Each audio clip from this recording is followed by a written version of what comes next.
we've seen it before in a different era for both teams, and it was great then.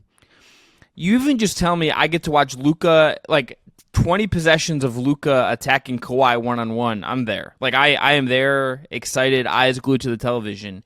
You throw Kyrie into this and the way he has played and the way he has, I think, seamlessly really fit with Luka in a way that I think I maybe underrated at the beginning of the year. That Dallas team right now is just playing awesome basketball. I think if momentum is a thing, they have more of it right now than the Clippers. The Clippers, meanwhile, have a ton of pressure on them. They have, I think, to me, the second best coach in the league in Ty Lue. They still have Kawhi, who's been awesome this entire year. They theoretically should have the deeper, better team. They've been better probably for more chunks of this year, but the late part of the season definitely, I think, favored Dallas.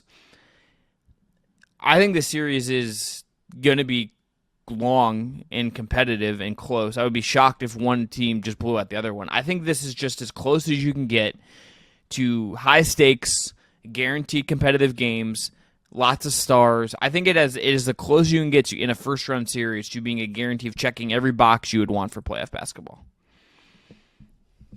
This is, like you mentioned, we've seen this movie before, but this is like taking the Fast and Furious movies and then just adding Jason making Statham them and Rock making later. them good. You mean like actually like if Fast and Furious was good, like can you like what's a good? I'm not a Fast and Furious guy. I'm just throwing shots. So all right, if people came here for Fast and Furious opinions, they got it. But the point being is that this was already a series. We knew sort of what this was all about, right? It was Luka versus Kawhi and Paul George, him breaking down what was supposed to be this great perimeter defensive duo and just transcending all of that with supernova basketball play and changing the way we even think about him. Even the people who were the biggest Luka fans just only left those playoff series even more bullish about his future. Well, guess what? Luka has leveled up since then, and he's gotten Kyrie now as a co-star. And by the way, the Clippers have the whole James Harden experience, which if you're a fan of the Clippers, might be a little troubling. If you're a fan of basketball and just the basketball history, you're just like, oh, what egg is he going to lay today? Like, this is kind of interesting. And, you know, everything with Kawhi, if he could just be that guy, if he could be that version of Kawhi again, then we've really got something here. I think in terms of vibes, heavily leaning towards Dallas. Not even question. Maybe too much. I'm not sucked in by the Clippers. I fell for that once, even though I told myself I'd never do it. I fell for it once in February, and they betrayed me and everybody else, and I'm not going to fall for it again. However, there is a world where they come out and they look a lot more like the team they looked like in January, where they looked like, frankly, the best team in the NBA, and less like the team that they've looked like over the last 2 months. And if that happens, then we're going to have a really great series. And you know, everything then changes. But yeah, this is easily the number one pick. And I think what we could be seeing here is if Luka does go up that next level, like, this could springboard a finals run. Like, that's sort of what's at stake here. You know what I mean? So it's a great number one pick. I'm really upset that I'm not allowed to watch it. So my next pick is going to be, let's see here. I'm going to go Nuggets Lakers. Okay.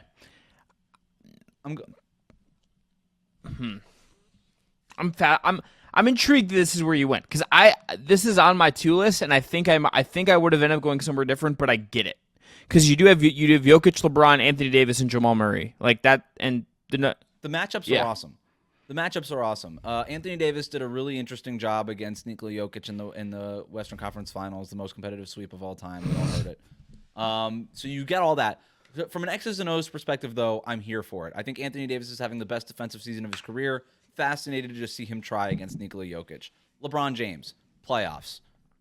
I'm here for it. Maybe the greatest player of all time, the greatest player of this generation.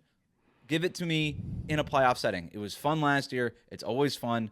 It's not that complicated, but we can get more complicated if you'd like. We could do all the X's and O's stuff. It's interesting. Like LeBron James trying to figure it out again. Like, all that stuff is there. Also, Michael Malone doing quite a bit of trash talking about the Lakers since the last time these teams met in the playoffs. Anthony Davis doing quite a bit of trash talking. So we got all the off the court kind of things, the rivalry that's really sparked here. All that is at the table. Also, there's LeBron James under a fair bit of pressure. And Chris, I'd like at this moment to debut my list of top 5 players under the most pressure this playoff run. Yeah, let's go. All right, number 5 is LeBron James. He's just going to be under pressure to win another ring until even though he doesn't. That's why he's number 5. Though he does not need to. He's under his own pressure. He doesn't need to necessarily, but boy, if he got one, I just feel like it would change, I think, a lot of people that are on Michael Jordan's side, maybe to LeBron. I don't know. Maybe I'm wrong there. Maybe just the Michael Jordan people are too devout. But I'm going to go LeBron number 5. Only because, and you're right, I don't feel great about it. He's under a lot of pressure to get out of the first round, I think. But I mean, he has to uphold, Wes, the honor of being an NBA Cup champion. Like, what does it even mean, you know? That's true.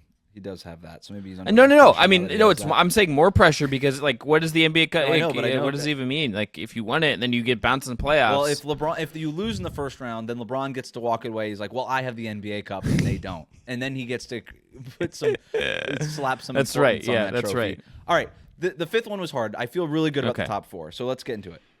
Number 4 is Kevin Durant. Yep, this is great. A lot on the line for KD. Number 3, Paul George. Yeah. Big contract possibly on the horizon here. What are you going to do in these playoffs? Are you going to be playoff P or something less? Number 2, Luka Doncic. Ooh. If Luka does not go far, and I don't know what far necessarily needs to be. Does it need to be the Western Conference Finals? Does it just need to be a competitive second round that goes 7 games? Like, whatever it has to be. But if they lose in the first round, we are going to have a summer of, can Luka get over the hump? Every star hits this window around this stage when they don't have a championship. Giannis, it happened to Giannis. It happened to Jokic a little bit. It's happening with Embiid. It happened with LeBron, right, before he won in 2012. Like, when you are this level, we start asking, okay, the production's been awesome. We all recognize you're one of the best players on the planet. When's that championship coming? If you lose now, if you're the Dallas Mavericks, people are going to start asking those questions. Number 1, Jason Tatum. For all the same reasons I just laid out for Luka Doncic, plus the added part of you are clearly the best team in the league during the regular season, the most wins, you have home court advantage, you have the most complete team. Everything is lined up for you, except we all also recognize that you're not at the same level as Luka and Joker and all these other guys. But I think that puts even more pressure on him to get up to that level. Because if the Celtics don't win the championship, it's going to be because of Jason Tatum. It's a great take. And that's why he's under the most It's a great pressure. take. Here's the one name that I think should be on the list that I just want to throw at you. And maybe I'm too close to some of this. Donovan Mitchell.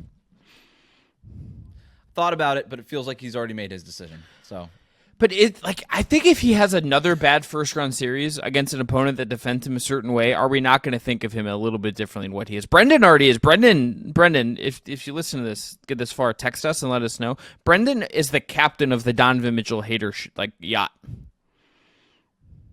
Well, that'll be fun because you've had to deal with him as part of the Cleveland Cavaliers, and then I'm going to have to deal with him next year when Donovan Mitchell's playing for the Miami. Yeah, really excited to see what kind of fits Tyler Hero gets off in December when it's snowing in Cleveland.